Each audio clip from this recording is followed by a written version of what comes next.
Baik, bismillahirrahmanirrahim. Allahumma sholli ala Sayyidina Muhammad wa ala ali Sayyidina Muhammad. Sahabat-sahabat, selamat datang yang bisa hadir online, live di kajian suluk online gelombang ke-11. Pertemuan ke-14 kita nih. Hari ini nggak terasa ya, sudah 14 minggu kita berikhtiar mengaji bersama satu ayat demi satu ayat dan mencoba untuk memperbaiki diri dengan memohon kepada Allah Ta'ala. Ya, semoga kajian ini, apa yang dipaparkan di sini, Allah rahmati, Allah yang membimbing, gitu ya. Kalau bukan datang dari Dia, nggak ada gunanya, biasanya sia-sia, gitu ya. Tapi semua yang datang dari Allah itu pasti bernilai tinggi.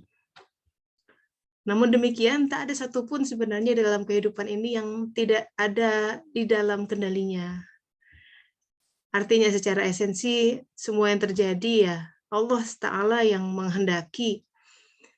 Jadi yang menjadi masalah adalah bagaimana penyikapan kita, cara pandang kita terhadap kehidupan kita masing-masing, terhadap takdir yang menimpa kita, terhadap ujian yang tengah mendera, barangkali diberi sakit, diberi konflik, ya, diberi kesempitan, dan lain sebagainya. Nah, kita masih belajar di gelombang ke-11 ini tentang kisah Nabi Musa alaihissalam. Minggu lalu kita sudah sampai kepada episode Musa alaihissalam sebenarnya sudah bertemu dengan Syuaib. Tapi saya mau zoom in dulu di episode ini, ketika Musa duduk di sumur dan menolong dua putri Syuaib alaihissalam.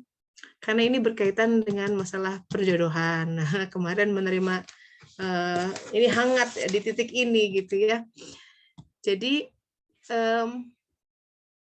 secara esensi satu sisi dari Musa alaihissalam yang ada di sumur itu, kemarin kan saya kasih tahu di dalam sejarah juga di Alkitab dikatakan peristiwa sumur menemukan perempuan sebagai jodohnya itu terjadi juga di zamannya Eliazar dan Ibrahim alaihissalam yang mencarikan jodoh untuk anaknya Ishak gitu. Dikatakan di situ Ishak nggak boleh mendapatkan jodoh dari tempat di mana mereka berada dan harus kembali gitu. Itu ada simbol tertentu. Jadi si jodohnya itu harus dari tempat fitrahnya gitu.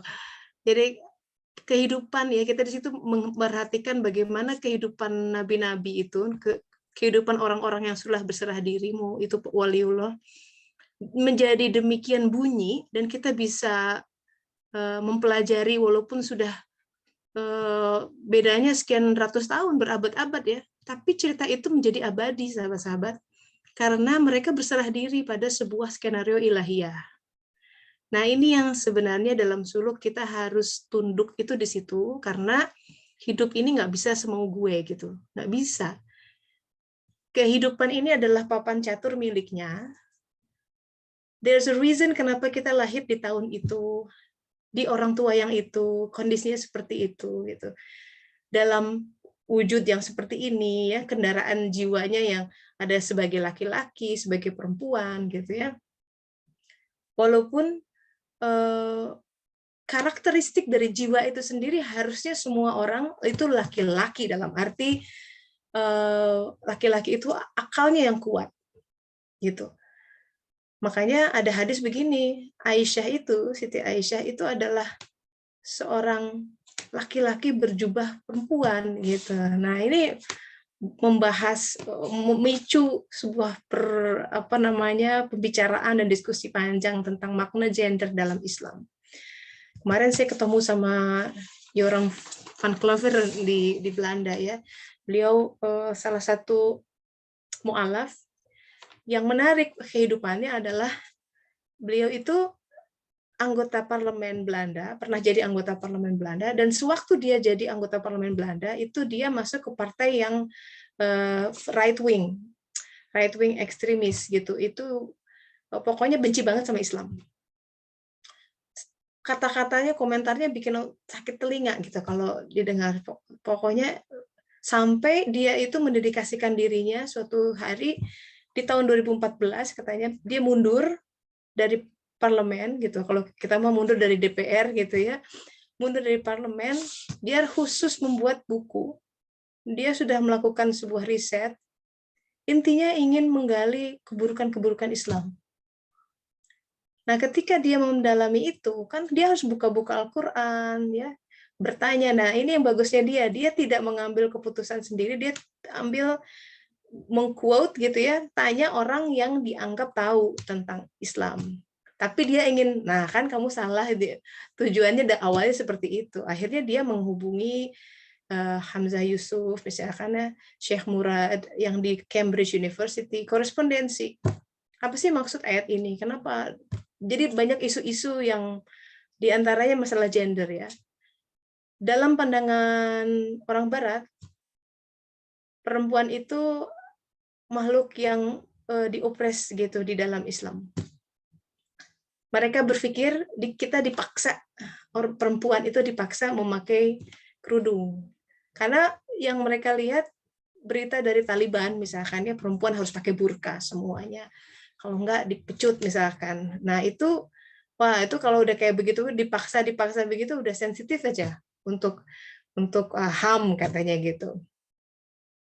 Nah, maka dia mulai membuka ayat demi ayat, hadis demi hadis. Si Rasulullah dibuka gitu ya.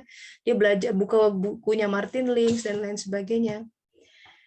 Tapi semakin dia belajar Islam, semakin dia melihat loh kok sebenarnya ini agama ini tidak separah atau bahkan bukan tidak separah, bertentangan gitu. It's not the whole story dengan apa yang dia selama ini dengar dan baca di media massa.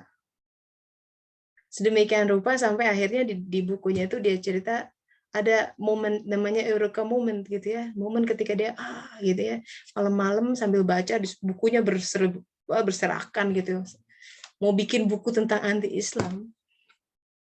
Dia bertanya tentang siapa sih figur Muhammad gitu ya. Kan orang Barat tuh nggak ngerti apa kita memuja Muhammad seperti mereka memuja Yesus gitu kan, itu nggak ngerti mereka posisi Muhammad itu apa gitu ya. Kenapa dikiranya kita sujud ke Ka'bah tuh menyembah Ka'bah. Those Muslim worshiping, di antaranya kita berhala gitu, menyembah berhala, karena nggak paham, mereka cuma lihat liputan sejenak, oh orang doing pilgrimage, semua pada sujud gitu ya, dikiranya hatinya ke situ. Nah itu kan hal-hal yang sebenarnya jadi banyak hal yang miss, mereka tidak paham tentang apa sebenarnya hakikat dari Ka'bah itu. Ya jangankan mereka ya, wajar ya anak saya yang umur 8 tahun aja tanya gitu, do we worship Ka'bah? Apa kita menyembah Ka'bah? Terus dia bilang Ka'bah itu Baitullah kan disebutnya. What is Baitullah? It is the house of God. Dia bilang kan, kok kecil rumah Tuhan, sekotak gitu. Saya ingat dia bilang lebih gedean rumahnya Will Smith katanya. Ada kolam renangnya lagi. Nah, hal-hal seperti itu tapi kan sebenarnya buat kita jadi memicu untuk belajar lebih dalam tentang makna dari semua. Jadi agama itu banyak yang simbol ya, bersifat simbolisme. Karena kita hidup di dunia simbolisme sebenarnya. Bahwa kata-kata ar-rijalu qawwamuna 'alan nisa, laki-laki itu pemimpin bagi perempuan, itu kan kemudian ditafsirkan macam-macam. Kaum feminis menyerang Islam dari itu gitu, dengan tanpa melihat konteksnya, tanpa melihat ayat yang lain, ketika apa itu makna rijal. Ya, nanti kan rijal itu berkaitan dengan arjul. Rijal tuh artinya laki-laki. Arjul tuh kaki. Jadi lelaki yang dimaksud makna hakiki lelaki itu orang yang punya kaki. Kaki itu untuk apa? Untuk berjalan. By definition, sahabat-sahabat, orang yang tidak bersuluk, tidak berjalan menuju Tuhan, itu bukan laki-laki. Terlepas gendernya laki atau perempuan. Makanya disebutkan Aisyah itu laki-laki yang berjubah perempuan. Coba lihat hadisnya, dilihat. Kan aneh tuh sebenarnya. Begitu. Kan bukan menjadi transgender, bukan seperti itu, tapi ada sebuah makna hakiki di balik segala sesuatu. Nah, itu yang disebut dengan aspek keihsanan. Makanya agama itu, ad-din tuh pilarnya ada 3. Dan itu ingat hadis panjang ya, Rasulullah bertemu Jibril alaihissalam mengajarkan tentang ad-din di depan para sahabat. Ad-din itu pilarnya Islam, iman, ihsan. And by definition, ad-din adalah seluruh kehidupan kita. So there are so many layers in our life. Jadi kalau kita berkutat hanya masalah syariat, kita kehilangan aspek iman dan ihsan di situ. There's something deeper layer than that. Karena keimanan seseorang kita nggak bisa lihat, betul, apalagi keihsanannya. Malaikat aja lewat tuh, nggak kedeteksi sama mereka. Padahal makhluk malakutiyah gitu ya di alam situ. Nah itu, nah suluk itu dengan izin Allah kita mencoba menyelami kehidupan. Kalau di kisahnya Bima itu ada apa namanya, dia mencari air suci masuk ke telinga gitu ya. Banyak di kisah-kisah apa namanya legenda-legenda gitu tentang pencarian holy water gitu kayak gitu. Dulu Alexander the Great dikatakan mencari itu air yang sama itu di dalam diri kita.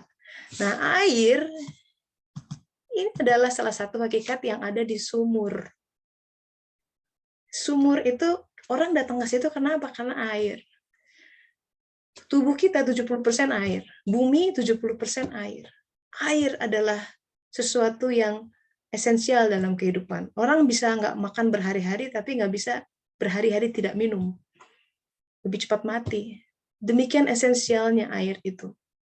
Nah, apa kaitannya air, sumur, dan perjodohan? Sahabat-sahabat, ketika kita bertobat kepada Allah Ta'ala, ketika hati kita bilang, aku pengen kembali padamu, ya Allah, silakan atur kehidupanku. Pokoknya aku ingin kembali bersih.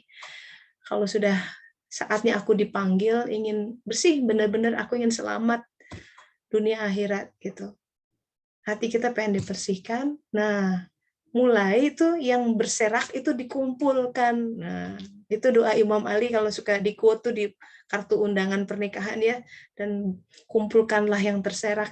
Itu benar-benar terjadi tuh, benar. Seperti keping puzzle tuh, pertama sebelum kita menyusun keping puzzle, pernah nyusun puzzle ya? Mau itu yang 1.000, 2.000 pieces. The first thing to do is kumpulkan semua di satu box gitu. Kalau puzzle-nya keleleran di mana-mana, dijamin nggak akan pernah bisa menyusun itu. Pertama, dia harus utuh ada di satu kotak. Kemudian, kita mulai mengidentifikasi dari yang paling mudah. Biasanya kalau bikin puzzle, kita cari dari bagian yang paling luar. Karena jelas garis ya. Kumpulin itu semua. Nanti bertahap. Mana gambar image yang paling. Nah, dari pengumpulan yang besar, kita mulai mengumpulkan ke si keping-keping puzzle tertentu, misalkan, wah ini daerah warna merah, kumpulin merah, hijau, kumpulin hijau. Itu termasuk kepada mengumpulkan yang terserap. Sampai pada akhirnya, sahabat-sahabat, kehidupan kita, perlahan-lahan itu Allah kumpulkan. Kan jodoh itu bayi nggak ada. Gitu. Nanti suatu saat ketemu jodohnya. Kadang proses pertemuan jodoh ini juga berliku-liku ya. Pernah gagal dulu mengidentifikasi jodoh, gagal dalam tanda kutip tentu ya. Tentu semua dalam sebuah takaran ilahiyah. Kenapa harus bercerai misalkan? Kenapa harus menikah sekian kali? Nggak ada yang namanya kegagalan dalam hidup. Itu notion pikiran kita secara umum. Karena kalau kita bilang itu gagal, sama seperti kita mocking, ya, mencela takdir yang dia sudah tetapkan. Tidak sampai hati rasanya. Karena seolah-olah kita bilang sama Tuhan, dia merencanakan gagal. Padahal, ya siapa sih yang mau menikah kemudian cerai, betul nggak? Who knows? But it happens. It happens. It's part of life. Itu bagian dari, wah, keping puzzle-nya salah dan kemudian dikumpulkan bersatu, menyatukan yang lain gitu. Itu bagian dari dihimpunkan yang berserakan. Kalau tidak cocok ya gimana lagi gitu. Dan itu terjadi. Dan dalam Islam itu diperbolehkan makanya. Karena di ajaran lain strict nggak boleh. Yang sudah disatukan Tuhan tidak boleh dipisahkan. But in reality kadang itu terjadi gitu. Dan Islam membuka ada pintu walaupun Allah tidak menyukai katanya gitu. Nah, itu juga masih misteri maksudnya apa? Karena ada kisah seperti ini, Ibrahim alaihissalam strict gitu ya, mendatangi Ismail anaknya yang sudah lama tidak ditemui. Tahu Ismail menikah sama perempuan yang tidak pas. Langsung bilang, nggak ketemu sama Ismail, nitip pesannya sama istrinya itu. Kalau ketemu Ismail, kalau Ismail pulang, bilang dia untuk mengganti daun pintunya. Wah, pakai bahasa simbolik.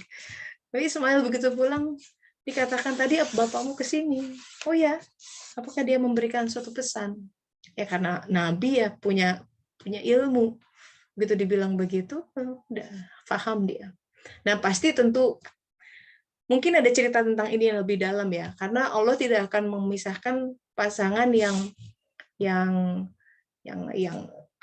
apa namanya tentram di situ, ada kemelekatan, maksudnya ada kesatuan di situ. Pasti ya dugaan saya itu turun begitu Ibrahim mengatakan gitu karena dalamnya sudah, kalau bahasa Sunda tuh rajet gitu ya, udah ada emptiness yang the gap is too big gitu. Is a chasm. Susah untuk bridging di situ. Biasanya seperti itu. In that case, perpisahan mungkin bisa jadi yang terbaik karena dia akan efeknya kepada jiwa. Ada seseorang yang dikatakan dia istrinya minta cerai gitu ya, terus dia tetap bertahan si laki-laki ini, tapi gurunya mengatakan jangan, katanya harus dilepas karena itu mengotori jiwamu. Wah, ada seperti itu, hasanah seperti itu gitu ya. Jadi kalau tetap dipertahankan, dianya ya udah nggak bisa. Nah ini hasanah pernikahan lain ya, hasanah lain dalam menemukan sumur-sumur diri, bahwa di situ di sumur itu ada pasangannya. Sumur adalah simbol dari air kehidupan. Jadi dalam pernikahan yang diberkati, yang kita tahu itu air kehidupan ini ada kesegaran tertentu di jiwa. Walaupun tampaknya kata orang dari luar ya, kayak nggak apa ya, biasa-biasa banget atau apa, tapi yang bisa merasakan kan kedua belah pihak itu. Ya. Nah, makanya tentang pasangan ini ada suratnya nih, surat Az-Zariyat, surat ke-51 ayat 49. Maka konsep soulmate itu tidak mudah sebenarnya. Kita kan sering aja bilang, oh my soulmate, my soulmate. Kalau kata Al-Ghazali ya, mengenal jiwa itu lebih sulit dari mengenal qalb.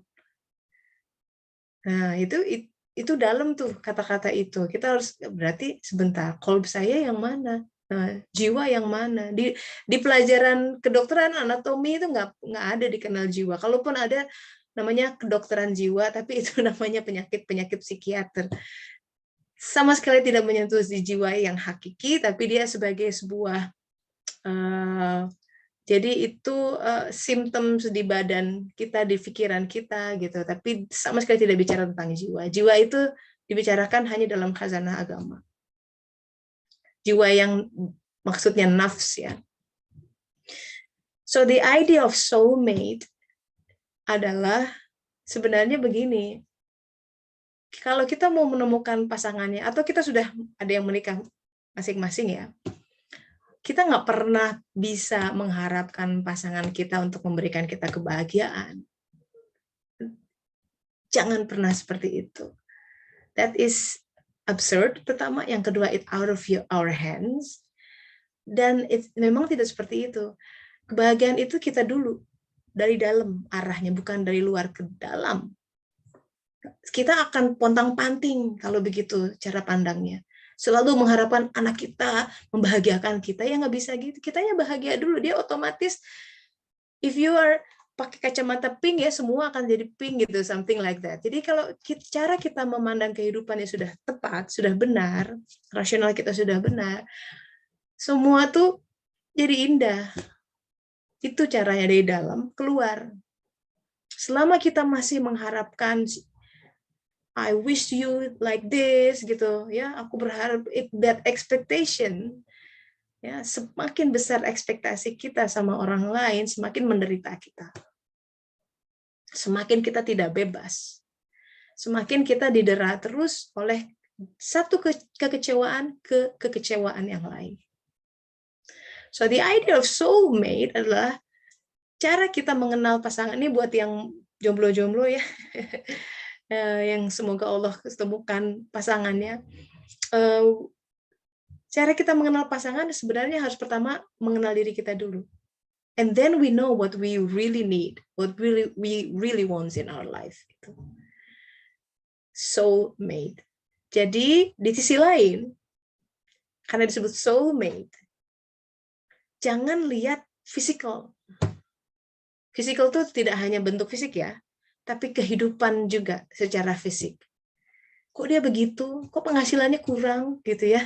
Kok pendidikannya gitu? Karena jelas tuh ayatnya dalam Al-Quran. Bahkan dikatakan laki-laki yang budak itu lebih baik gitu ya, sampai kayak begitu. Jadi kalau sampai disebutkan yang pokoknya penampilan fisiknya nggak oke banget menurut hawa nafsu kita dan syahwat tentu saja, tapi dia orang yang beriman itu jauh lebih baik dibanding orang yang keren, semua bibit bobot bebet cocok tapi nggak ada imannya. Karena harta itu akan berkurang, akan hilang, kecantikan akan pudar gitu. Jadi artinya yang kemudian disasar oleh sebuah pengenalan tentang keberpasangan adalah bukan aspek fisik. Soulmate is about soul gitu, semua aspek yang di dalam diri. Nah, ini yang menarik dari ayat ini, dan segala sesuatu kami ciptakan berpasang-pasangan. Jadi ingat ya, pasangan tuh ada. Semua ada. Kalau laki, perempuan, pasti ada pasangannya. Masalahnya ketemunya di sini atau di sana. Seorang Rabi'ah tidak menikah di sini. Ya, di sana diberi pasangannya. Ini juga menjadi sebuah visi bahwa kehidupan kita ini bukan end of story, bukan the end. By the time kita meninggalkan bumi, dikubur di dalam ya peristirahatan terakhir buat raga. Raganya iya selesai, tapi jiwa masih terus. Nah, hari ini kita mau mendalami surat Az-Zariyat ayat 49, karena Allah Ta'ala berfirman begini, segala sesuatu kami ciptakan berpasang-pasangan. Jadi pasangan itu luas ya, tidak hanya dalam bentuk jodoh laki perempuan, tapi juga pasangan. Kita punya pasangan pekerjaannya masing-masing, rumah juga jodoh gitu ya, baju pun jodoh gitu, ada yang cocok, ada yang enggak gitu, semua tuh jodoh-jodoh kita. Semua yang kata Rasulullah tuh yang disebutkan dengan rezeki kita adalah yang kita pakai, itu jodoh kita. Yang intinya apa? Agar kamu mengingat, katanya gitu, tazakkaru.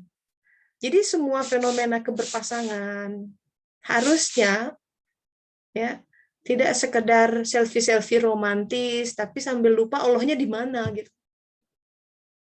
Nanti sama kalau lagi marah-marahan, wah sibuk meratap-ratap gitu ya. Lupa juga Allahnya di mana gitu. Jadi dalam bahagia lupa Allah, dalam kesedihan lupa Allah di mana.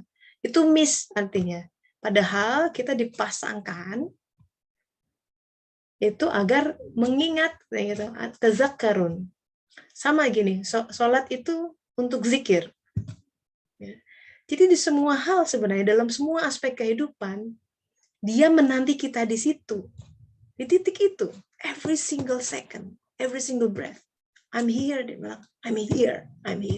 Cuma kita yang suka nyuekin dia, kita yang suka, ya karena hati kita masih mencari-cari selain dia. Kalau jujur ya, proyek ini, proyek itu, kebanggaan ini, nama baik itu, harta ini, deposito yang sekian, future project or whatsoever. Dia, it's not really alluring, dia menanti.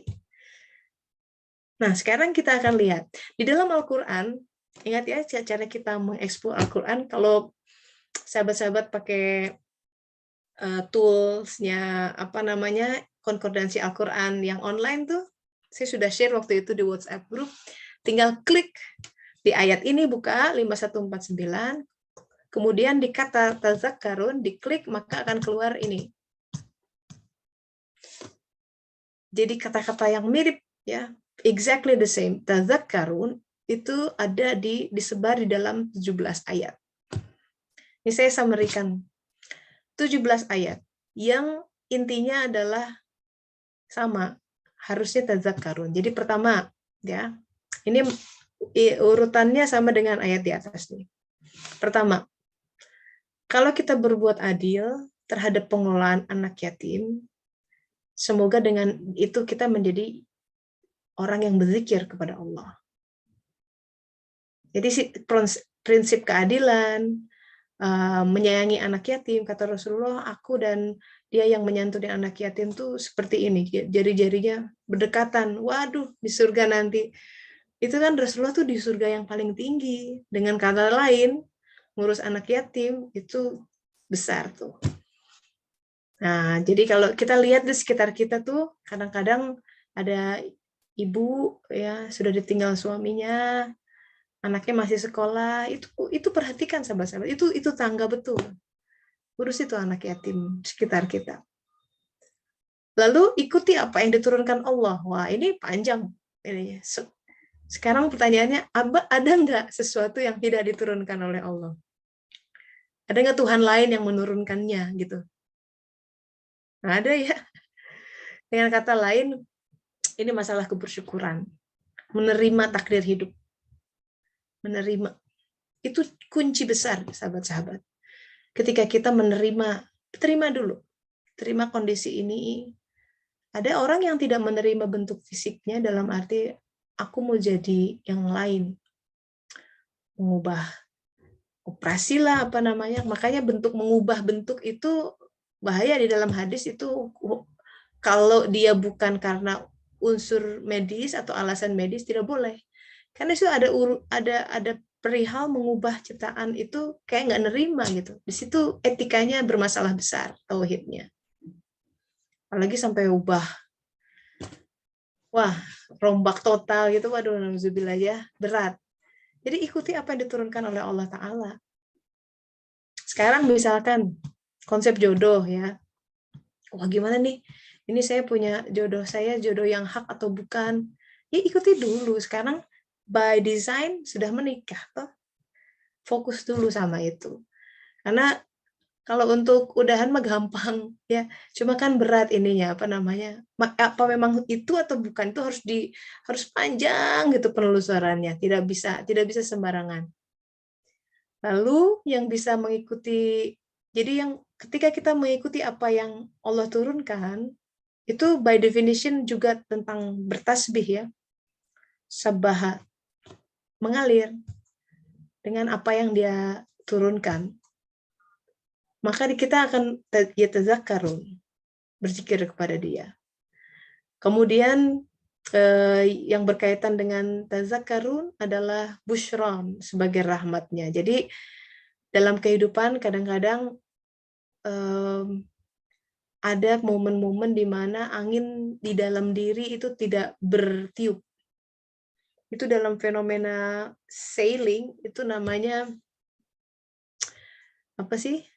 The Dead Still, something like that. Itu ada filmnya si Russell Crowe, Commander of the Far Sea, something like that.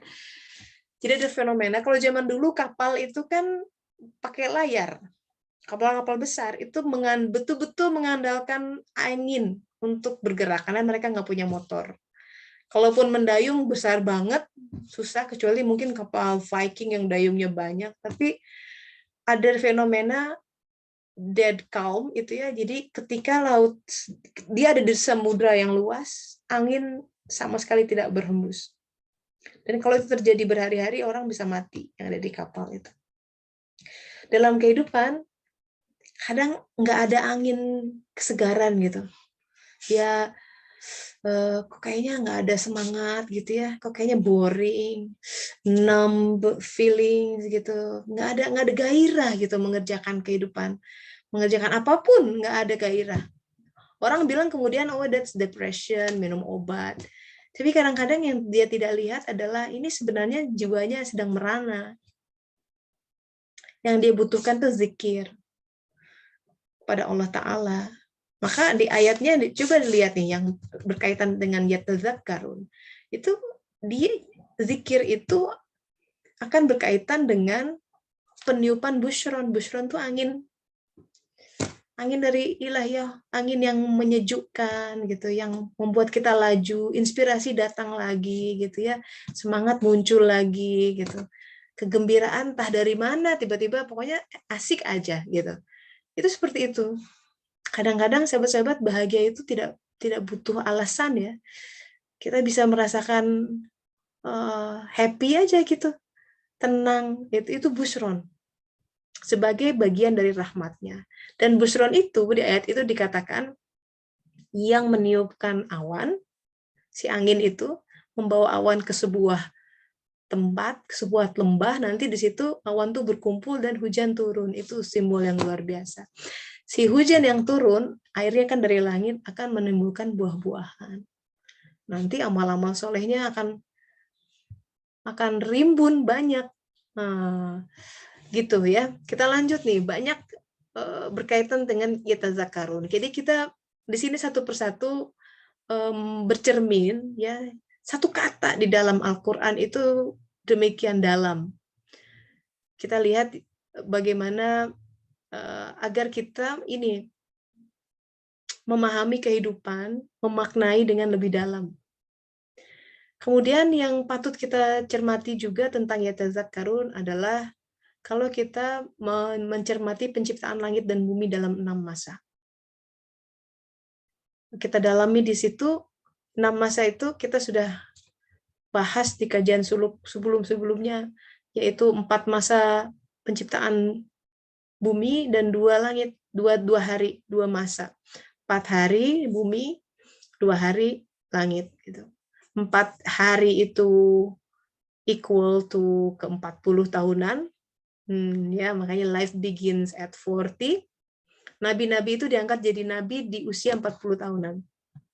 Rasulullah diangkat menjadi nabi di usia 40 tahun. 40 tahun itu sampai ada doanya di surat Al-Ahqaf. Itu tanda seseorang sudah harus masuk ke kedewasaan secara hakiki. Udah nggak merengek-rengek lagi kalau udah kepala 4. Udah nggak lebay gitu ya. Udah fokus kehidupannya. Sudah kokoh jiwanya. Harusnya seperti itu. Kalau belum berarti masih harus catch up. Kalau kita kuliah tuh ngambil summer school, semester pendek. Berarti ada mata kuliah yang belum lulus. Jadi dia belum berfungsi secara belum tegak gitu, si jiwanya tuh belum teguh, belum menemukan aku di sini gitu. This is it gitu. Aku akan fokus di sini. Harus makin fokus kehidupannya. Nah, di situ kalau kita merenungkan tentang masa penciptaan kita, itu ada hal yang dalam. Ya, coba sahabat-sahabat lihat nih di 17 ayat ini ya.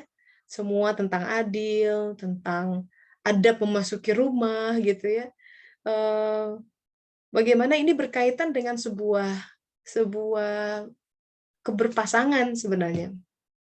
Tentang hawa nafsu yang menyesatkan. Ini decipher dalam satu kode, yaitu yatazakkarun. Dan panjang, tidak mungkin dibahas dalam 1 jam pertemuan gitu. Ya, sebelum jauh ini Mbak Sari udah angkat tangan nih, pasti masalah perjodohan. Mbak Sari silahkan. Ya, di unmute aja. Iya, terima kasih Bu Tessa, lagi diangkat, gak apa-apa ya. Iya. Tapi ini jelas udah kedengeran suaranya. Iya, jelas. Iya, jadi Bu Tessa, kan kemarin ada yang mendekati Bu Tessa gitu ya. Beliau sebenarnya udah umur ya, udah mau menjelang 50. Dan teman lama saya selama bertahun-tahun ya. Nah, tapi saya baru dekat lagi dengan beliau bulan Desember ya. Jadi karena saya servis laptop gitu ya. Nah, terus tiba-tiba pas kesini kenapa dia jadi agak beda gitu. Jadi kayak ngechat gak penting gitu ya. Nah, saya kan orangnya rada kaku ya Bu Teh saya. Terus kan ada pengalaman yang dulu gitu bahwa kalau lama-lama tapi nggak puguh mah mendingan nggak usah gitu kan ya Bu Teh saya. Ya. Nah, akhirnya teh saya jadi rada galak gitu Bu Teh, karena hati saya tuh jadi gelisah gitu. Jadi saya ngomong jadi ketus sama si gitu ya. Jadi saya ngomong sama si bapak, kasarnya saya suka sama bapak gitu ya. Terus karena saya udah kenal beliau bertahun-tahun, dan di hati saya tuh berasumsi kalau dia tuh cuma saya tuh saudara gitu ya. Nah, akhirnya saya bilang, dan saya suka sama bapak, dan saya tahu bapak tuh nggak suka sama saya seperti saya begini gitu. Jadi saya bilang mendingan nggak usah ngechat saya kalau nggak penting-penting amat itu ya. Jadi kalau nggak ada urusan kerjaan nggak usah ngechat gitu. Kalau emang nggak ke arah sana gitu. Allah ditemuin sama deketin sama teman kerja ya. Iya. Terus jadi bisa curhat sama si itu karena kan semua ya saya bisa curhat sama si bapak ini gitu. Nah si ibu teh bilang bapak itu teh kayak yang ugah nih gitu kan Bu Tessa. Jadi memandang nikah teh kayak apa sih? Belum tentu sumber kebahagiaan lah kayak gitu ya gitu orangnya. Terus juga tipe dia tuh memandang kayaknya saya mah kalau nikah nanti kalau udah kenal lama, didalami dulu, begini gitulah ya, gitu. Nah, hati saya tuh gelisah gitu, Bu Tessa. Saya nggak mau kayak gini lagi gitu kan, Bu Tessa. Akhirnya saya bersikap galak tadi ya, gitu sama beliau teh. Saya langsung asumsi aja di kepala saya bahwa beliau teh nggak nganggap saya lebih dari adik lah gitu ya. Terus saya push away gitu ya dia gitu, pikir saya gitu deh, nggak usah lah gitu. Nah, dia mau bilang santai aja kata dia gitu, kamu tuh ngabisin energi, maksud dia tuh nggak usah coba menjauh dari saya gitu ya. Kan saya benar berusaha gitu Bu Tessa, nggak mau deket-deket orang ini karena hati saya gelisah gitu. Jadinya tuh rungsing bahkan ya Bu Tessa ya. Ini tuh mau iya apa enggak, iya enggak, sedangkan itu ngeganggu ibadah saya ya jujur aja Bu Tessa ya. Jadi rungsing gitu kan ya. Terus akhirnya kan ya ya udah saya isi horoh sih kayak gitu-gitulah biasa. Terus sekarang teh ini ya kemarin mungkin dalam di kepala saya udah saya asumsikan adalah pegat aja lah, putus nggak usah. Sebelum memulai udah saya putuskan hela gitu buat saya karena terpuguh gitu orangnya teh gitu. Sebelum memulai sudah putus ya. Saya udah putusin di kepala saya karena nggak puguh dia ngomong gini. Kan saya juga salut ya sama beliau karena saya sebenarnya kan dari Desember udah berang-berang gitu ya. Jadi dia tahu saya kan ada trauma ya gitu. Waktu itu kena jadi deket lagi gara-gara saya tiba-tiba habis sholat maghrib ingat dia satu-satunya teman saya yang masih jomblo ya buat saya. Ujuk-ujuknya saya nggak hubungin gitu.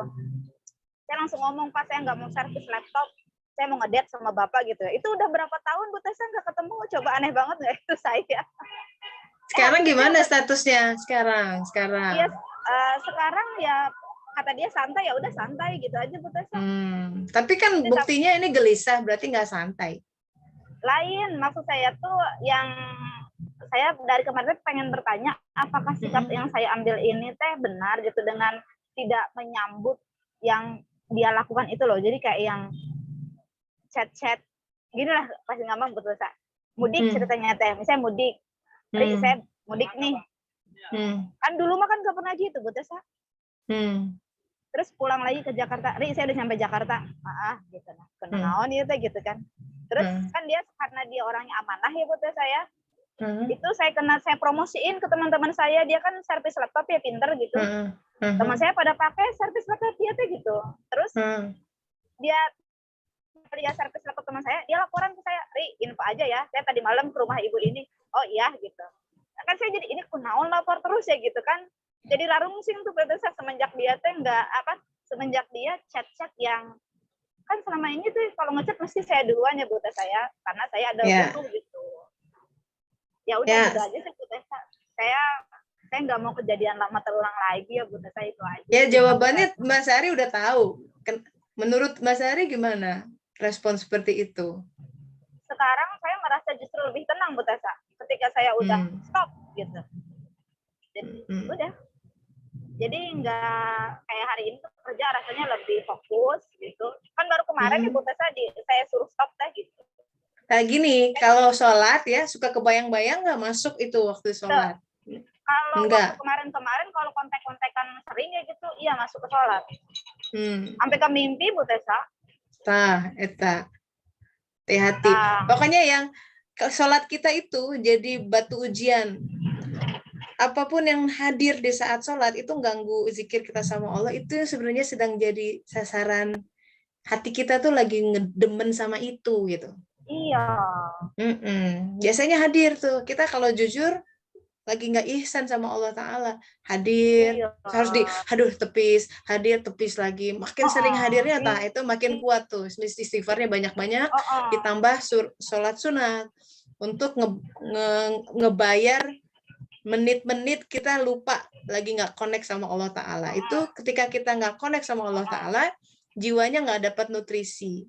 And the more you do that, gitu, sholatnya tidak efektif, ya dia jiwa akan merana itu tadi gitu. Jadi kalau udah nggak ada masalah ya udah gitu, mau dia mau 100 kali nge-SMS atau kalau kitanya nggak ada hati mah biasa aja gitu. Cuma jujur quite annoying, isn't it? Sebenarnya kan saya ada hati Bu Tessa, aslinya masih ada hati. Kan dia begitu gitu, maksud saya kayak gitu. Karena dia sikapnya nggak tegas gitu ya, dan tipenya kata sahabat dia begitu. Jadi kan katanya udah putus tadi. Putus di kepala saya ya Bu Tessa saya gitu. Saya nggak tahu nih entar artinya nggak. Kan saya aslinya seneng sama dia Bu Tessa gitu. Ya udah gini. Gitu. Saya ngerti Mbak Sari takut kecewa lagi ya kan. You try to protect yourself gitu. Nah, ini ajang ini jadikan banyak-banyak zikir sama Allah Ta'ala. Ya Allah, ini apa? Kenapa engkau gerakkan dia? Nah, itu harus yatazakkarun itu tadi. Semua gerak semestanya dikembalikan sama Allah Ta'ala. Daripada kita sibuk bikin soap opera di dalam hati kita, wah barangkali itu mah para ruguh. Udah gini, kembalikan sama Allah Ta'ala. Ya Allah, kenapa dia begini ya? Kenapa? Tanya. Karena yang menggerakkan Allah Ta'ala gitu. Jadi ajang berzikir itu yang lebih menenangkan dibanding kita develop our own scenario in our head. Jangan-jangan gimana kalau nikah sama dia, udah mikirin resepsi belum apa-apa, nanti kecewa lagi gitu kan. Gak juga sih. Sebelum sampai ke sana udah saya putus lah. Astagfirullahaladzim. Ya udah, pokoknya jadikan ini ajang untuk sarana ya untuk zikir, mendekat sama Allah Ta'ala gitu. Nikmati aja. Kita nggak tahu ya, kalau emang jodohnya akan dimudahkan. Doa gitu sama Allah, ya Allah kalau emang ini jodohku, mudahkan. Kalau bukan, jauhkan. Udah gitu aja. Ya, nanti kita tinggal lihat. And meanwhile, fokus sama sholat kita, fokus dengan pekerjaan, ya, ngurus orang tua dan lain sebagainya. Gitu ya, stay focus. Thank you Bu Tessa. Oke, sama-sama ya. Itu jangan kelewat turun di mana itu. Masih lama makanya ini saya berani ngomong. Terima kasih Bu Tessa. Salam sama angkot. Aduh, aku kangen naik angkot. Waalaikumsalam warahmatullahi wabarakatuh. Ada chat yang masuk. Mbak Dia mau bicara boleh loh.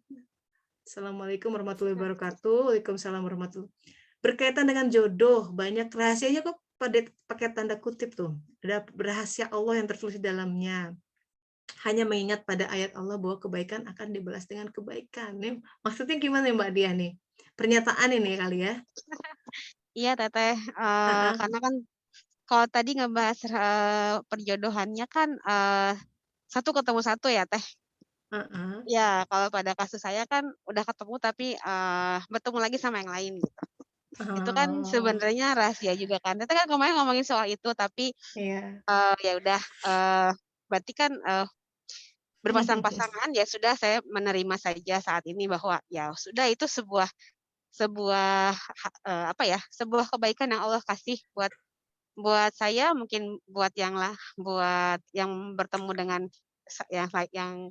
yang berjodoh juga gitu ya Teh ya. Jadi hanya ingat sama kata-kata Teteh aja bahwa pegang tauhidnya, bahwa Allah itu nggak pernah menzalimi hambanya ya, walaupun rasanya yang kita rasakan itu sakit, kecewa atau yang lain-lain ya Teh. Tapi itu harus benar-benar ditanamkan. Dan ya tadi seperti Mbak Sari bilang, sometimes tuh kalau lagi mungkin bolong kali hatinya gitu teh ya, itu suka masuk-masuk berkelebat dalam sholat gitu. Kenapa ya?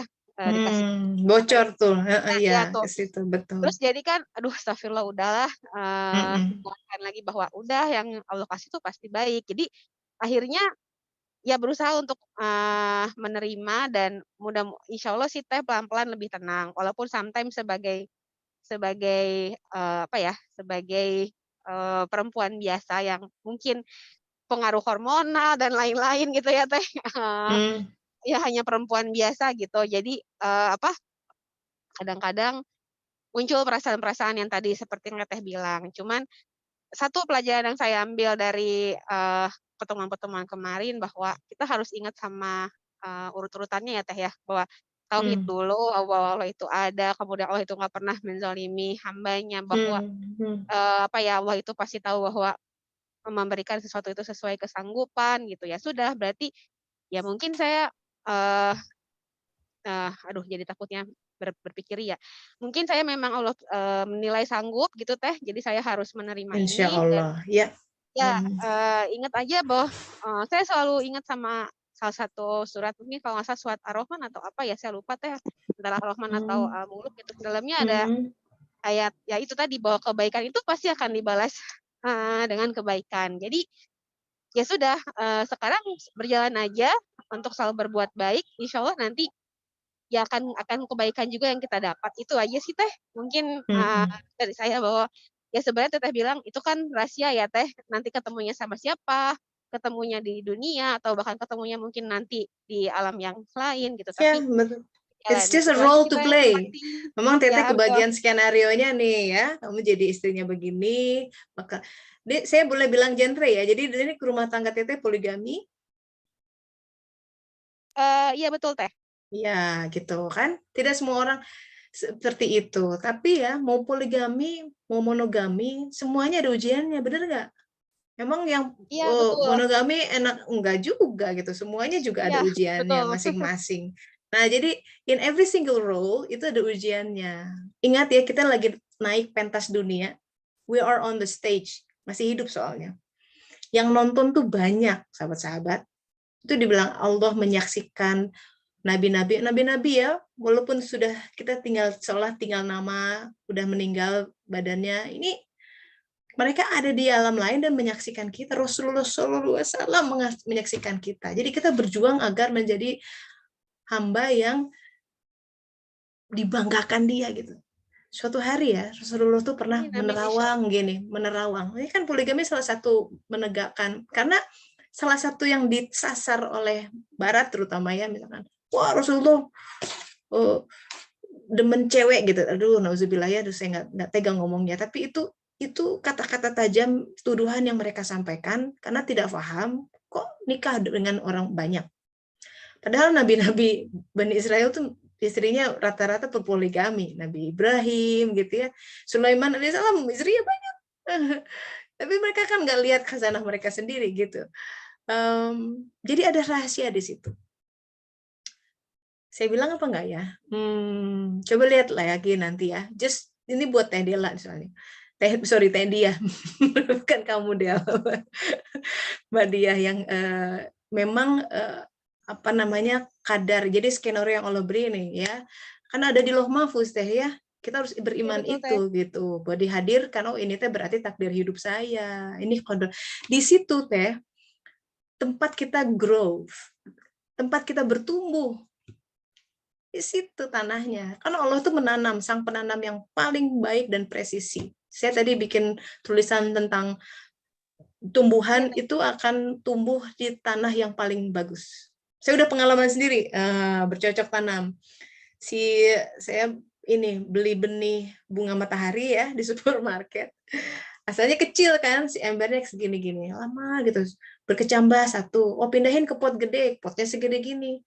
Wah berminggu-minggu cuman segini tangkainya. Sampai teman saya yang bilang, kurang tuh tanahnya. Dia karena cepet tumbuhnya. Begitu saya belilah pot yang besar, beli tanah tuh.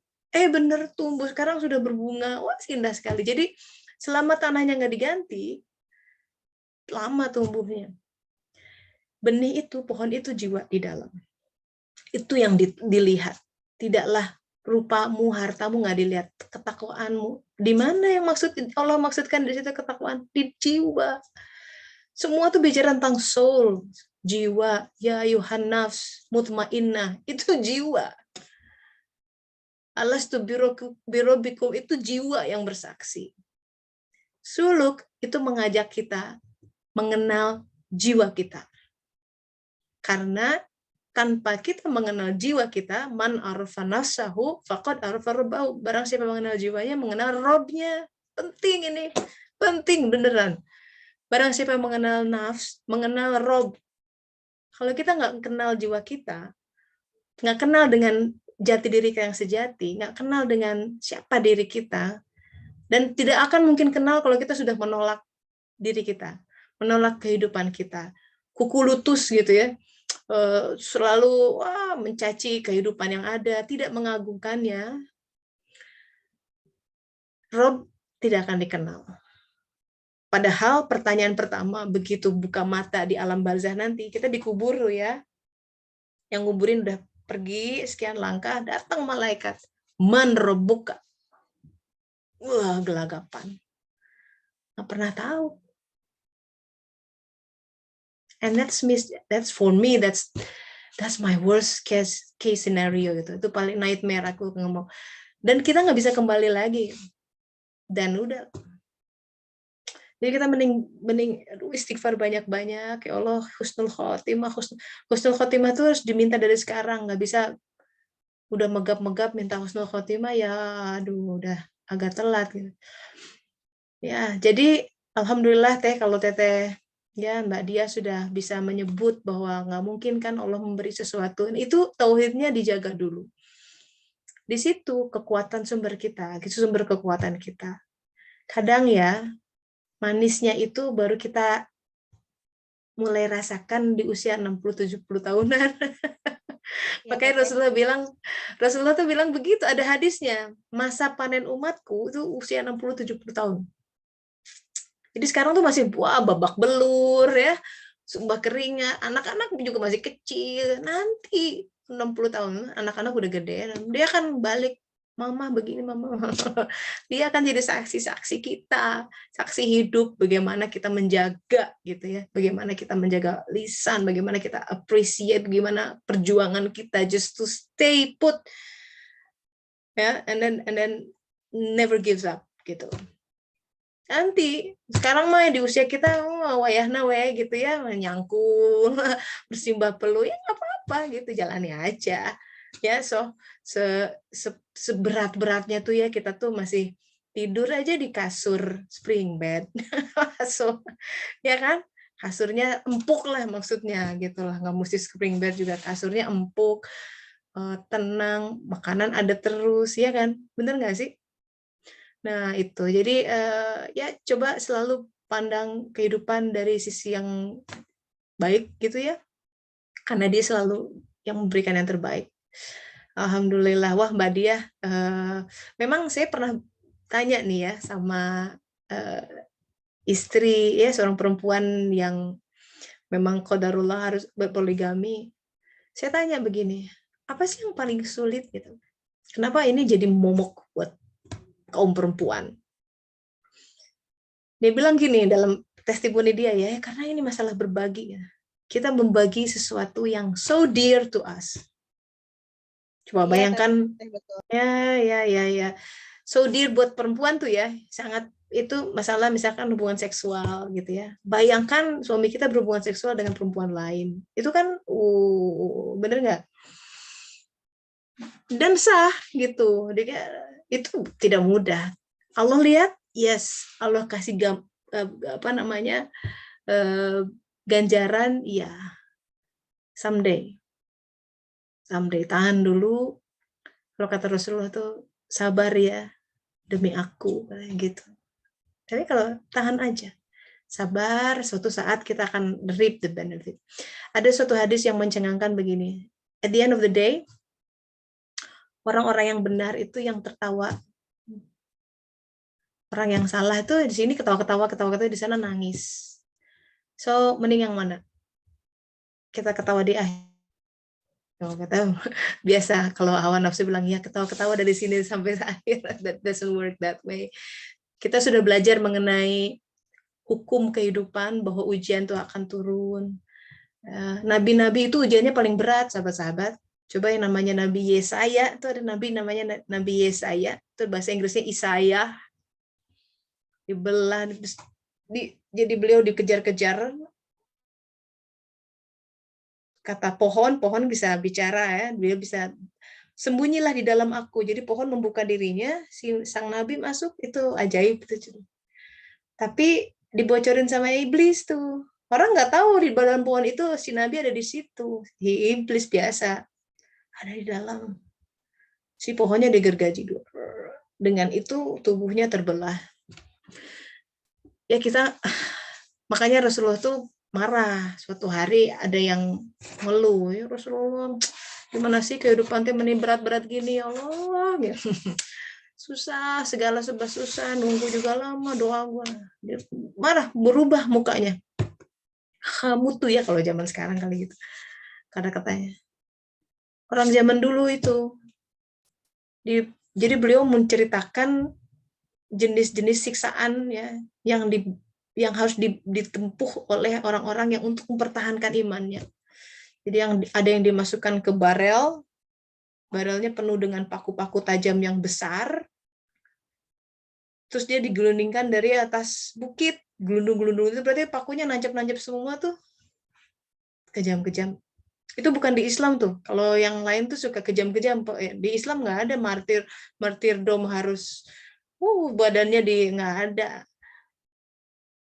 Ya, terus ada yang jadi kedua tangan dan kedua kakinya diikat ke kuda, ya kan? Kudanya ke 4 arah suruh dipecut lari sampai terburai-burai.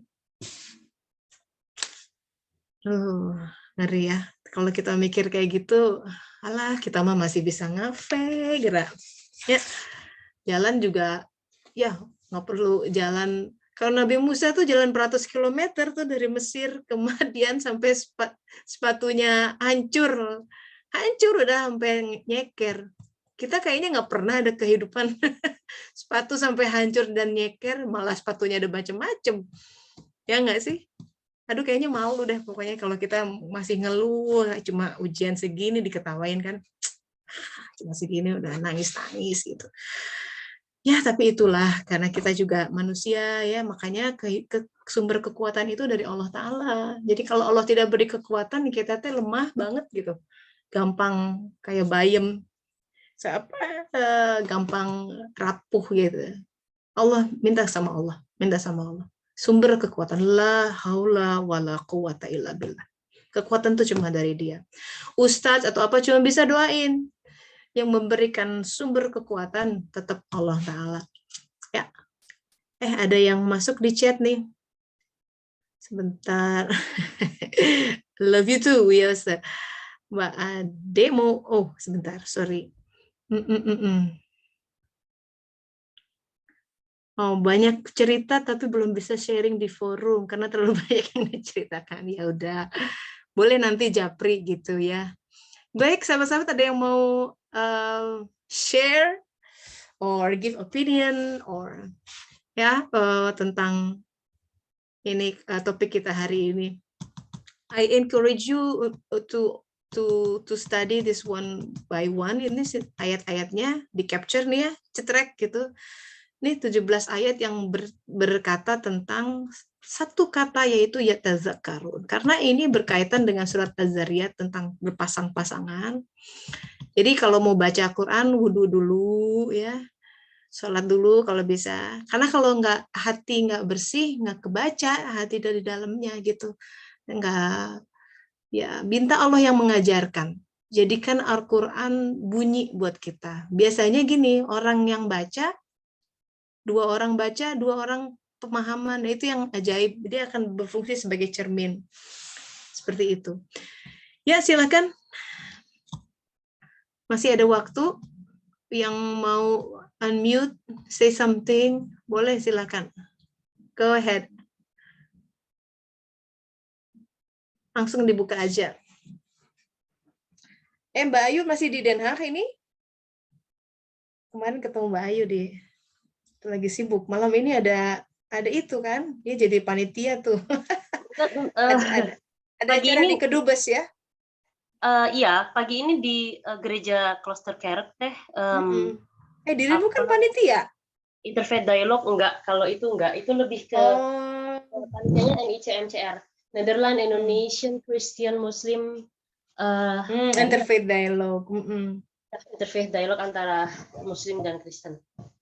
Saya panitia ya, tapi itu satu rangkaian dengan konferensi. Ya, dan nanti malam di KBRI. Iya, anything you want to say tentang bahasan kita hari ini? I think it's not related, tapi cuma pengen membagi satu kisah singkat yang bikin kita semua happy lah. Jadi kemarin itu saya sholat di Vrije Universiteit di Amsterdam. Di Universitas Vrije. Di mana sholatnya?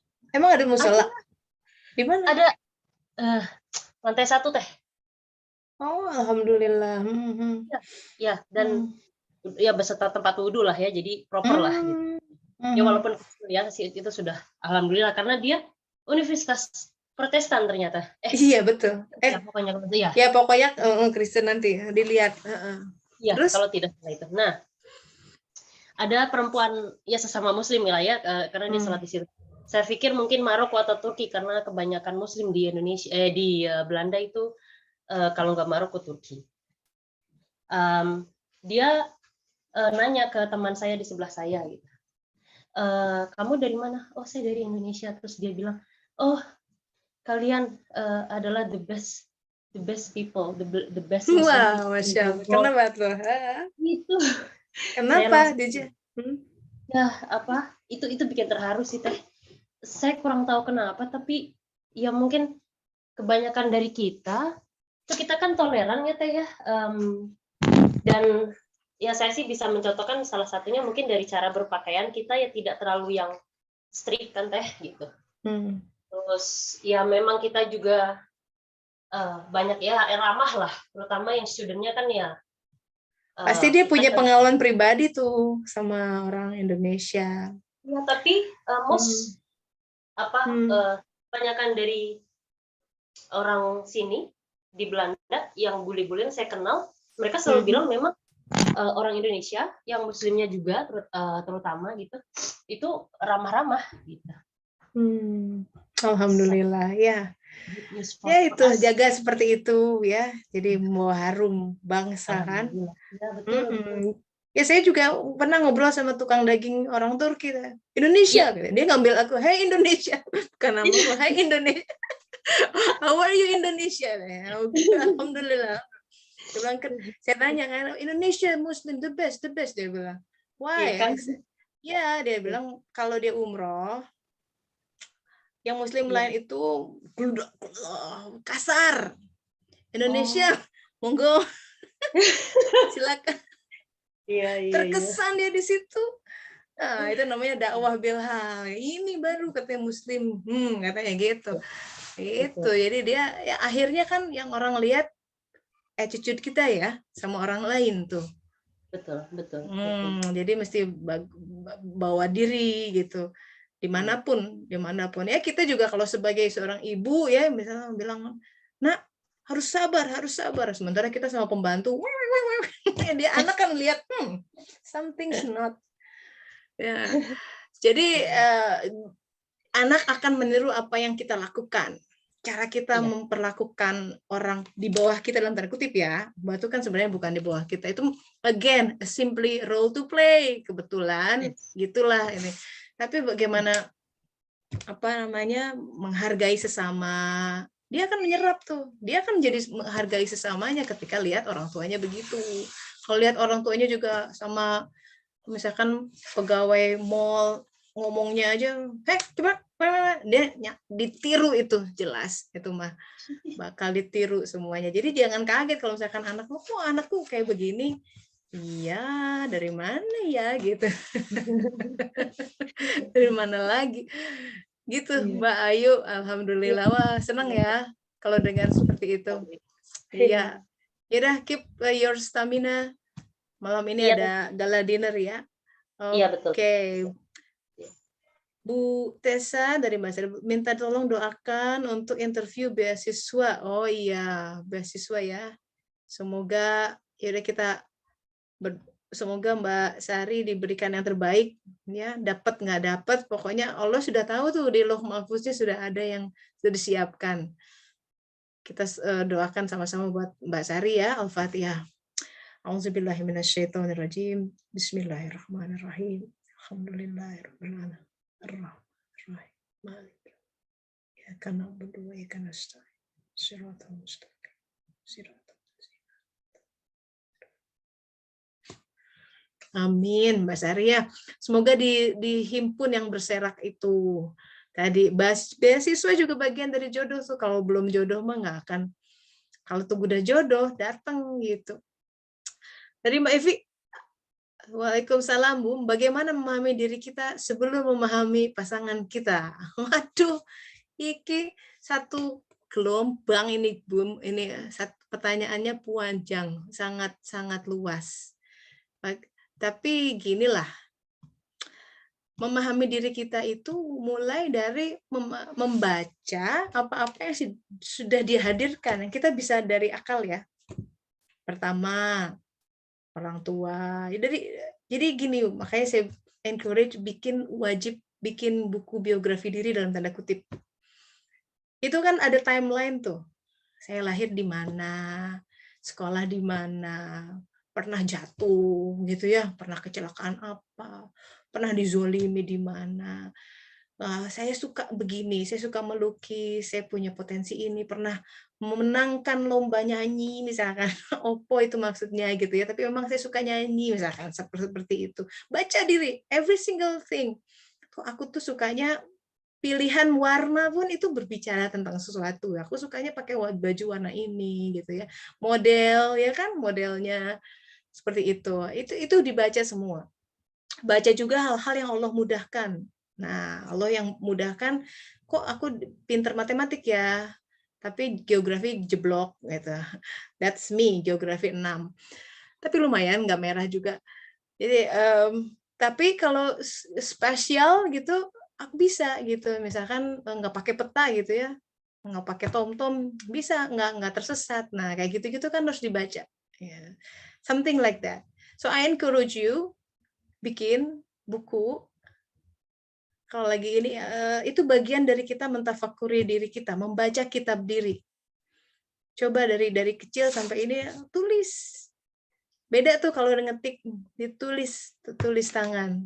Nanti akan ada detail-detail yang sebenarnya kita juga perlu tanya ibu kita, misalkan ya adik kita atau kakak, what is their testimony tentang detail-detail tertentu. Ikhtiar itu. Nanti yang kurang Allah akan ajarkan. Itu bagian dari menghimpun yang terserak. Kalau kita sudah mulai baca, itu bagian kita ikhtiar menyusun keping-keping puzzle ke tempatnya. Pembacaan kitab diri yang bagus akan membuat kita membaca ke depan dengan lebih presisi gitu. Kalau begini aku akan fokus di sini gitu. I think this is who I am gitu. Barangkali ini gitu. Pilih. Yang namanya bertemu diri itu nanti ya. Suatu saat ada kajian tentang ini. Misbahnya menyala tuh kalau di surat An-Nur ayat 35. Itu tidak tiba-tiba abrupt gitu. Jadi kita sudah magang dulu di area itu, kita sudah kebaca. Sudah melakukan pekerjaan itu sekian lama sampai nanti turun disahkan.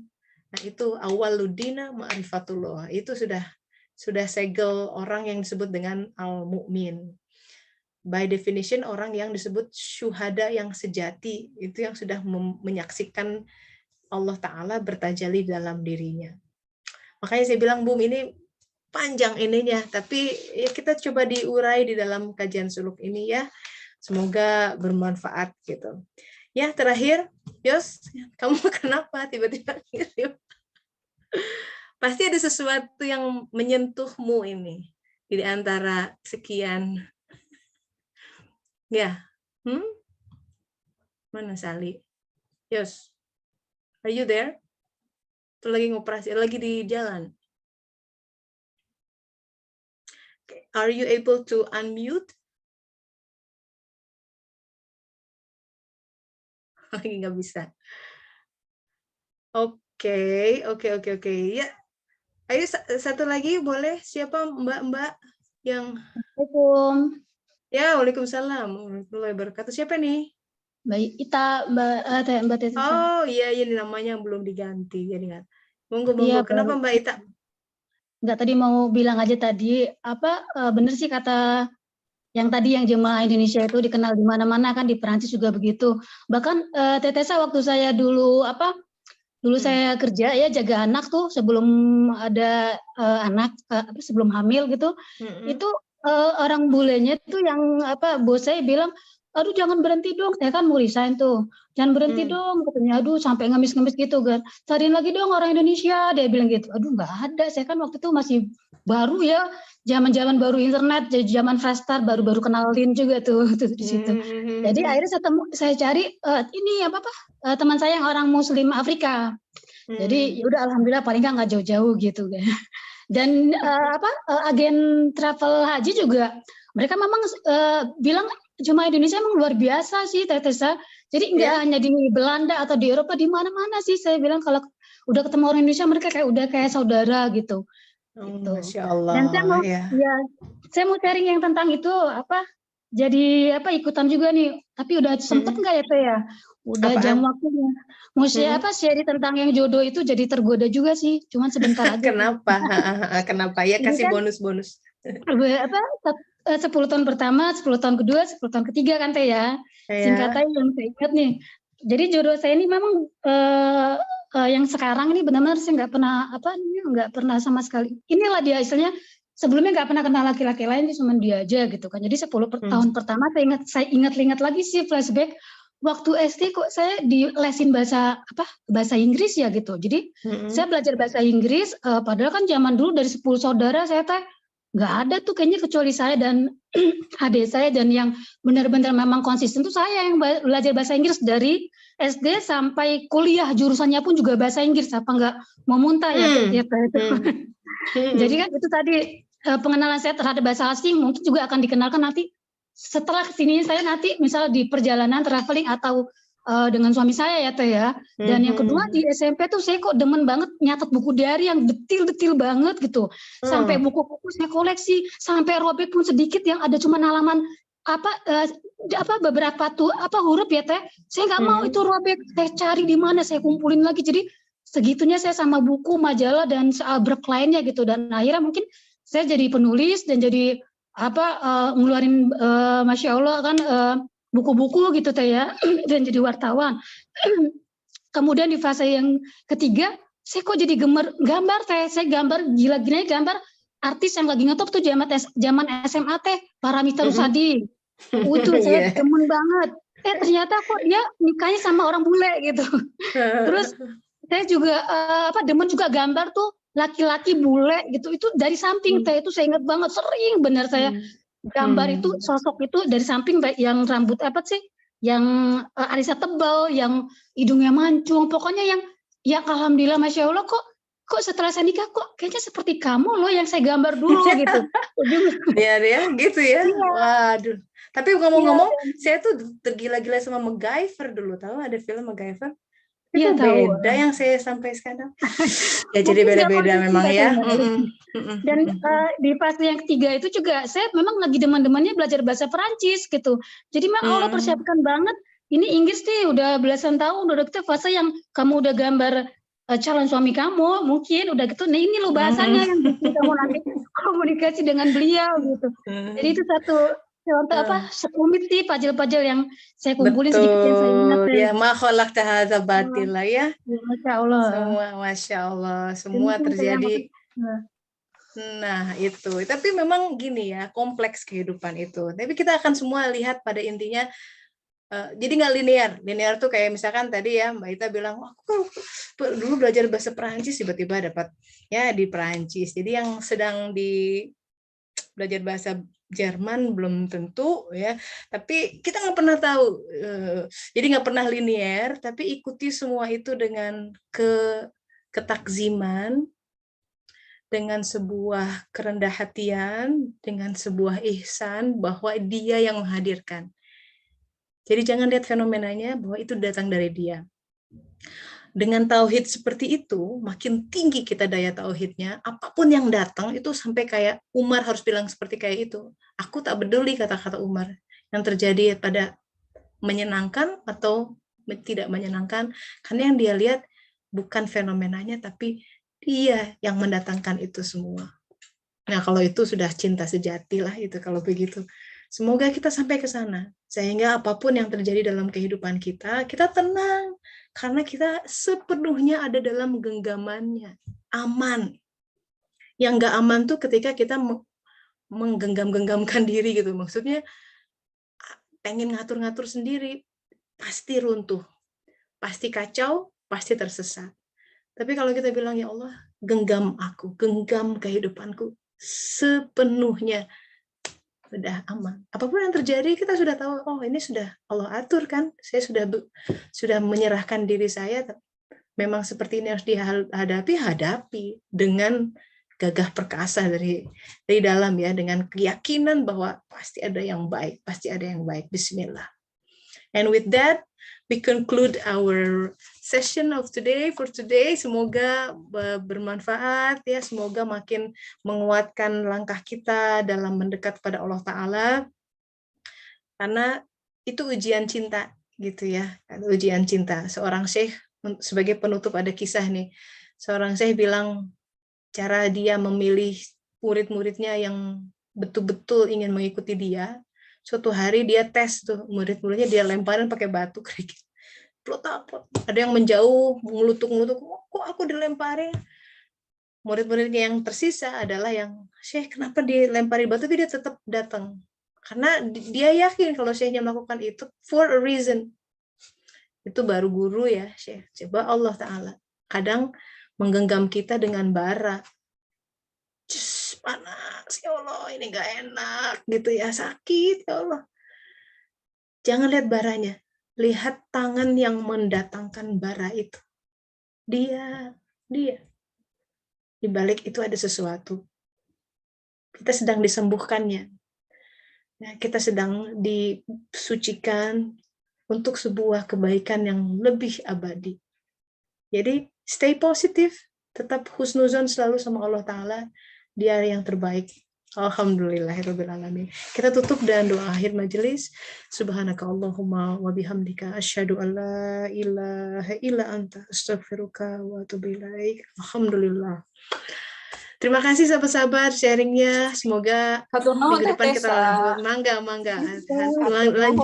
Lanjutkan mangga. Waalaikumsalam warahmatullahi wabarakatuh. Sama-sama.